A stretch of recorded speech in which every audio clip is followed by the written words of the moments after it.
je suis à Port-le-Cat. Ça n'a pas été facile. Ça a même été dur aujourd'hui, la navigation. Donc depuis Agde. Déjà parce que j'ai pas dormi, comme vous avez pu le constater. Et puis j'ai eu plein de problèmes. J'ai perdu la pagaie du canoë, ensuite c'est le canoë qui s'est détaché, donc j'ai fait des manœuvres à chaque fois complètement à l'arrache pour aller les récupérer. Par miracle, je les ai récupérés. Il faisait froid, c'était long, enfin bon bref. Et j'ai ressenti quelque chose de nouveau sur ce voyage.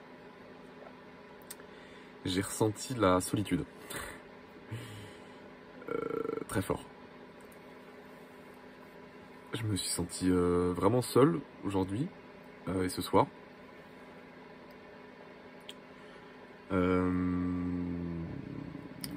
J'étais pas prêt, je pensais pas que... Ouais, je pensais pas que j'en souffrirais en fait.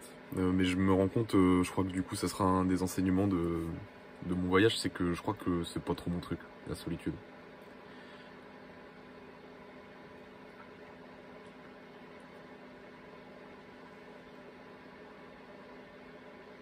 Et toute la journée sur la navigation, j'ai pas pu m'empêcher. J'étais là, qu'est-ce que tu fous là? Mais t'es con quoi, t'avais une super coloc, tu vivais avec tes potes, avec ton chat, ta copine, ton boulot, t'as les meilleurs amis du monde, on vivait tous ensemble. Et là t'es là, sur cette mer inconnue, froide, tout seul, en train d'aller je ne sais où. Je me suis senti con quoi. Genre mais mec, mais... Qu'est-ce que tu fous quoi? Donc, petite séquence émotion terminée.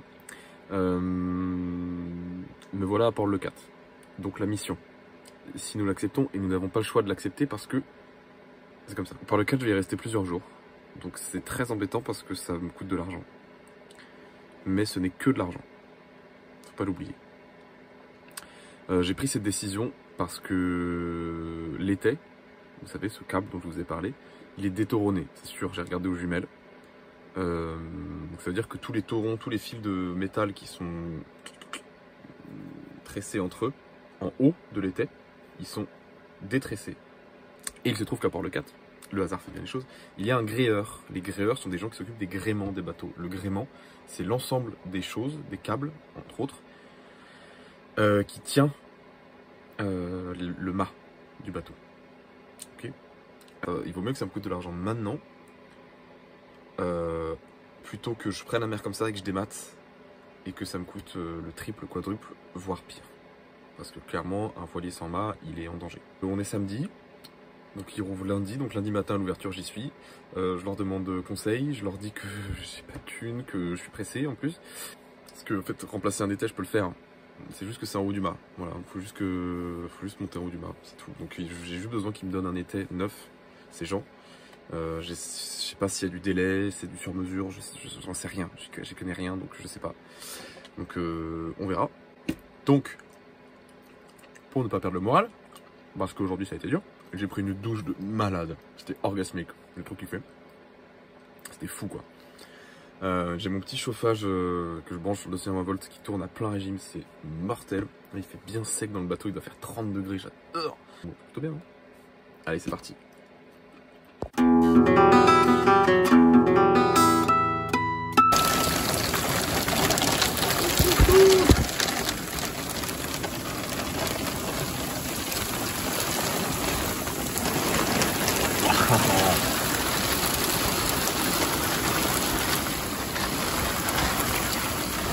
Il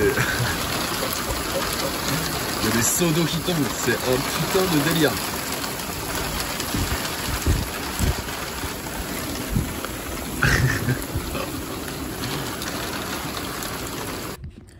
Salut les amis, donc là j'essaie de régler mon problème d'enrouleur et d'étai. Et en fait j'ai la sensation que je me suis trompé dans mon diagnostic. Peut-être que c'est juste les mérillons en haut qui tournent pas. Du coup je vais affaler, enlever mon génois. Et vous montrer ce que c'est que les mérillons et voir si c'est pas juste ça qui est grippé. Je sais pas trop.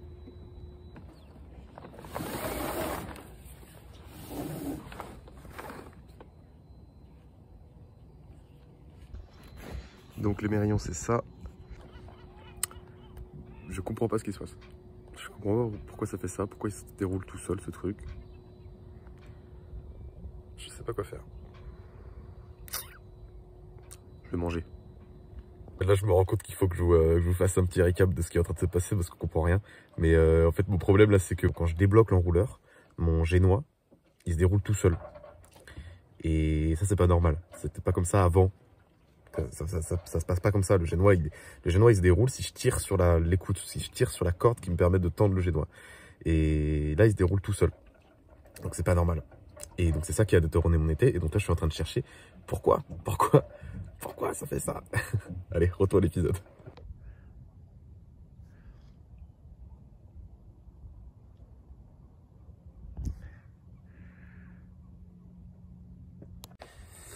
Donc j'ai retiré l'été, retiré l'enrouleur, j'ai doublement assuré le mât avec la drisse du spi et l'été largable.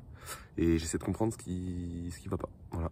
J'ai la certitude maintenant qu'il manque une pièce en haut du profilé, en haut du tube alu là. Voilà. Maintenant est-ce que c'est ça le problème? Je sais pas. Bon, j'ai tout essayé, j'ai tout démonté, tout réfléchi. J'ai pas de la solution. Voilà. Allez, maintenant je me mets à la couture.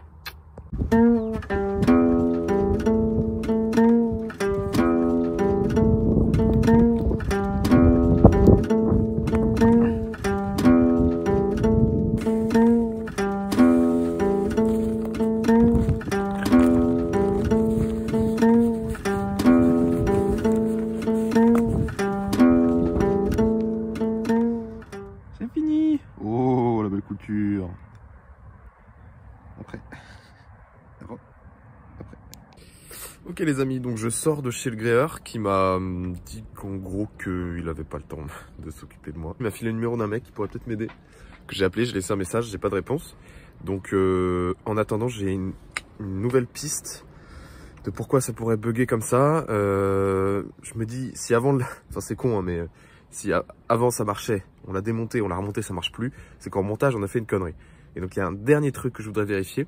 Donc je vais redémonter, je vais renlever l'étai. Pour ça, il faut que j'assure le mât à nouveau, etc. De toute façon, j'ai que ça à faire. Vu que je sais pas quoi faire d'autre. Donc j'essaye, puis on verra bien. Et j'attends que le mec me rappelle.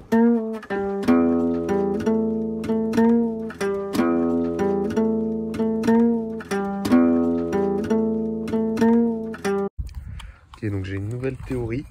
Ce serait que le sertissage... Là, ce machin qui dépasse, bah, je me demande s'il faudrait pas que ça soit pris en fait dans la platine de fixation. Et si c'est pas pris, bah, ça peut pas marcher. On va voir ce que ça donne. Je vais essayer de démonter tout ça. Donc j'avais raison, le problème vient de là, c'est cool. Je vais essayer de vous montrer et j'ai trouvé quelqu'un qui va m'aider. On va monter dans le mât pour essayer de réparer tout ça. Donc en fait ça là, cette goupille, en fait je pense que c'est mon pote qui l'a enlevé. Et ça vient là-dedans, à l'intérieur, se prendre sur le câble. Pas du câble dans le sertissage, le câble il passe à l'intérieur de ce profilet en alu. Et si ce truc il est pas pris, bah forcément le tambour de l'enrouleur il tourne avec le câble. Donc je pense que c'était ça le problème. Ah bon, il s'est passé trop de trucs. Mais en gros j'ai trouvé un copain. Ben, que je remercie encore du fond du cœur, merci Ben, qui est monté au mât pour moi. Grâce à ça, on a pu récupérer ce fameux œillet qui était en bas de l'enrouleur. Et là, je vais pouvoir le refixer à l'endroit où je l'avais pas refixé, où il aurait fallu que je le fixe. Donc là, je vais aller remettre la goupille. La goupille, en plus, je l'ai fait tomber à l'eau, donc je l'ai perdue. Donc heureusement, ce même Ben, encore merci, il m'a trouvé une goupille. Ceci est une goupille qu'il ne faut pas faire tomber à l'eau. Donc c'est ça le fameux œillet. Donc là j'ai mis une vis pour pas que ça retourne à l'intérieur du tambour. Mais en gros c'est ça, cet œillet qu'il fallait mettre.